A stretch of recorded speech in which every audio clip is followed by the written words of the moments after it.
Game changer మూవీకెళ్ళాను నిన్న. Movie ఎలా ఉందని రివ్యూ నేను వీడియో లాస్ట్‌లో చెప్తాను. లాస్ట్ వరకు చూడండి.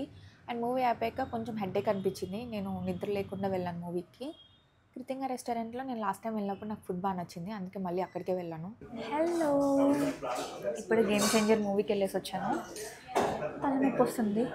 మధ్యాహ్నం ఎప్పుడో లేచాను నిద్ర లేకుండా. ఇప్పుడు నాకు లాగిన్ కూడా ఉంది. టైం అవుతుంది. సర్లే తిందామని వచ్చా. కృతింగకి లాస్ట్ 1 వీక్ బ్యాక్ వచ్చాను నేను. యాంబియన్స్ చూడగానే ఇదేంటి మెస్‌లా ఉందనుకున్నాను గానీ టేస్ట్ అయితే సూపర్ ఉంది. మళ్ళీ వచ్చాను తినడానికి. చాలా ఆకలేస్తుంది.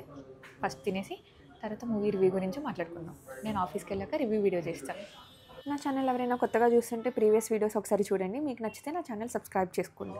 నేను కీమా బిర్యానీ ఆర్డర్ చేశాను. చాలా బాగుంది. మీరు కూడా ట్రై చేయండి, డెఫినెట్లీగా నచ్చుతుంది. అండ్ తినేసి ఆఫీస్కి వెళ్ళాలి. రాయదుర్గ్లో ఆఫీస్. మెట్రో టికెట్స్కి అయిపోతుంది శాలరీ అంతా. థ్యాంక్ గాడ్ ఇంకా మెట్రో ఉంది కాబట్టి ట్రావెలింగ్ ఈజీ అయింది. అదే బస్సులో అంత దూరం వెళ్ళాలంటే చాలా కష్టం కదా. వచ్చిన extra bowl of raita order చేస్తాను. నేను బిర్యానీ తిన్నాక రైతా తినడం ఇష్టం నాకు. నేను కూల్ డ్రింక్స్ తాగను. నాకున్న ఒకే ఒక్క గుడ్ హ్యాబిట్ అది. అసలు ఈ రైతా గురించి గొడవలు ఎందుకు అవుతాయో కదా. Extra bowl of raita. Logout తర్వాత నిద్ర రాదు కానీ లాగిన్లో ఫుల్ నిద్ర వస్తుంది. రోజు ఇదే అవుతుంది క్యాబ్లో వెళ్ళినప్పుడు కూడా.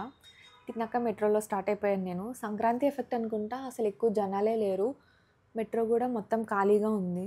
సంక్రాంతి 1 వీక్ మొత్తం ఇలాగే ఉంటుంది అనుకుంటా. మెట్రో అన్నీ ఖాళీగా, ట్రాఫిక్ కూడా ఎక్కువ ఉండకపోవచ్చేమో మాదాపూర్ రాయదుర్గ్ అటు సైడు. బ్రేక్ టైంలో వాక్కి వెళ్తే గుర్తొచ్చింది మూవీ రివ్యూ చెప్తానన్నాను కదా అని.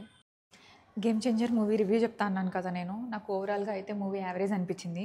స్టార్టింగ్ కొన్ని సీన్స్ చూడగానే నాకు ఇంకో మూవీ ఉంటుంది కదా, వినయ విధేయ రామ అని, ఆ మూవీ గుర్తొచ్చింది. మూవీ మొత్తం ఇలానే ఉంటుందా ఏంటా అని భయం కూడా వేసింది. బట్ ఓవరాల్గా రామ్ చరణ్ కోసం అయితే చూడొచ్చు. తన రోల్కి తను 100% చేశాడనే చెప్పొచ్చు. బట్ రామ్ చరణ్ లాంటి ఒక యాక్టర్ని పెట్టుకుని గేమ్ చేంజర్ లాంటి మూవీ అస్సలు సెట్ కాదు. అది రామ్ చరణ్ తీయాల్సిన మూవీ కాదు, అది నా ఫీలింగ్. కేరా అద్వానీ కూడా కొన్ని సీన్స్లో చాలా క్యూట్ అనిపించింది నాకు. డైరెక్టర్స్ ఫాల్ట్ అనుకుంటా. ఓవరాల్గా యావరేజ్ అంతే. 1 టైం వాచ్. ఆ 1 టైం వాచ్ కూడా సంక్రాంతికి వెళ్తే తలనొప్పి వస్తుందేమో. వేరే మూవీ ప్రిఫర్ చేస్తే బెటర్. నన్ను తిట్టుకోవద్దు.